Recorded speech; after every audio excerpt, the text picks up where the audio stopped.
সুপ্রিয় দর্শক, হক ওয়াল চ্যানেলে আপনাকে জানাই স্বাগত।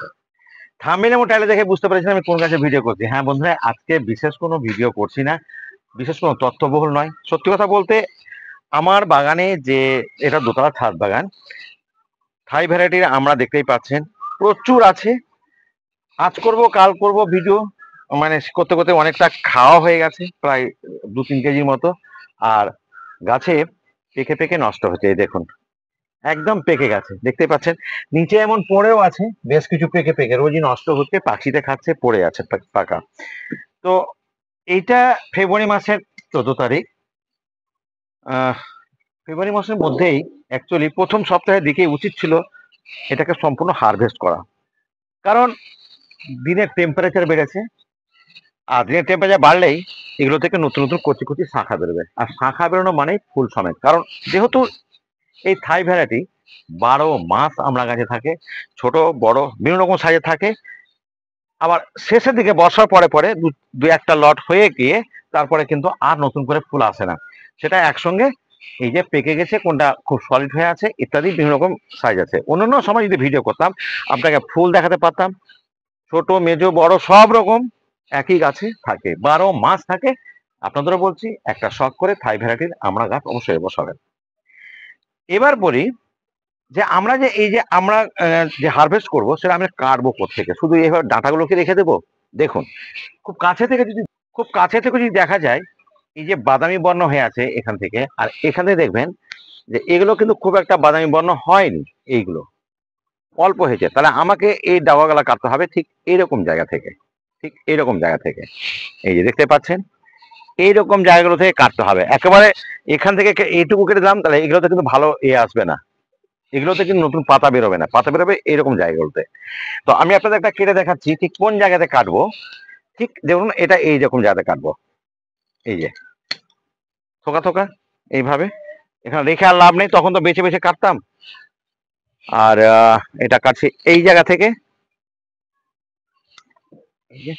এটাও এখান থেকে কেটে দিচ্ছি। একটু এটা একটু বয়স্ক আছে, আমি সবটা কাটতে পারবো কিনা, মানে এতটাই মানে হয়েছে। আচ্ছা, এইখানে দেখুন এগুলো কিন্তু শুকিয়ে গেছে, আর এটা কিন্তু কেটে ফেলতে হবে। আবার এইটাতে এই যে ছোট ছিল এটা রাখবো না, আর এখানে রেখে লাভ নেই, তাই আমি কেটে দিলাম। এইটা চেষ্টা করবো আমরা সমান করে কাটার, কিন্তু যদি সমানের জায়গা যদি থাকে, এটা শুকিয়ে গেছে, শুকনো ডাল অবশ্যই কেটে ফেলতে হবে, গাছের পক্ষে এগুলো ভালো না। আর এই যে এটা এইখান থেকে কাটতে হবে, এটা অনেকটাই মনে হচ্ছে, কিন্তু না, সমান করে রাখতে হবে। বেশি ছোট বড় করে দেখতে ভালো লাগবে না, গাছটাকেও তো দেখতে ভালো লাগবে যখন এরপরে হবে। এখন সবটা কিভাবে ওইদিকে এতটাই ঝুলে আছে যে আমি সবটা বোধহয় কাটতেই পারবো না। তো হ্যাঁ, একটু কাছাকাছি দেখতে গেলে ভালো লাগবে। এটা এখান থেকেই কাটবো। দেখুন কত আছে, আপনারা দেখতেই পাচ্ছেন কতটা হয়েছে, 3-4 কেজির বেশি হবে। এটা এটা এখান থেকে কাটি, বেশি বড় করব না আমি ডগাগুলো। একসঙ্গে কাটতে গিয়ে হয়তো একা তো আর খাওয়া যাবে না, এতগুলো বন্ধু বান্ধব আত্মীয় স্বজনদের দিতে হবে।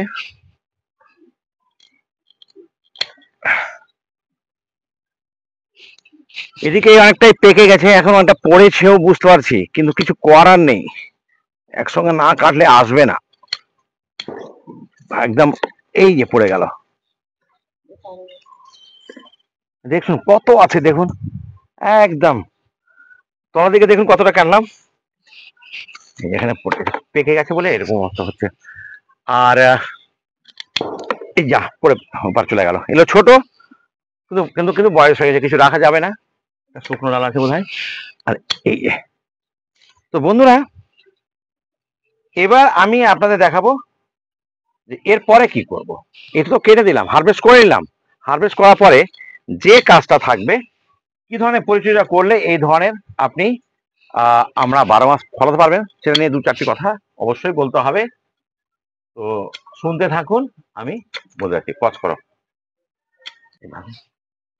দেখতে পাচ্ছেন বন্ধুরা কতটা হয়েছে, দেখতে পাচ্ছেন? আচ্ছা, পজ করো।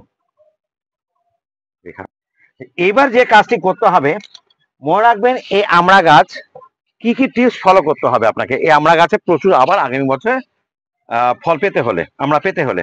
প্রথম কথা হচ্ছে এই যে এটা বেশি খোঁড়াখুড়ি করবেন না, আর এই যে টবটা আছে, এটা হচ্ছে দোতলার উপরে টব, আমার বেশ বড়, যত বড় এটা নেবেন, টবটা নেবেন তত বেশি ভালো।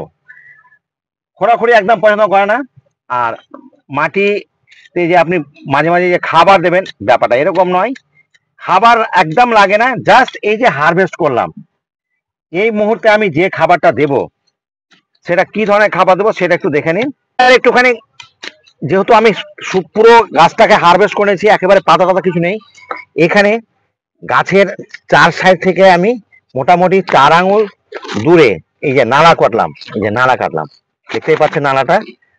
আচ্ছা, এই নালা কেটে আমি এখানে দেব 10-26-26। কখন? যখন এখানে পাতা বেরোবে। আর এই মুহূর্তে 10-26-26 দেবো না। 10-26 কেন দেবো না এখন?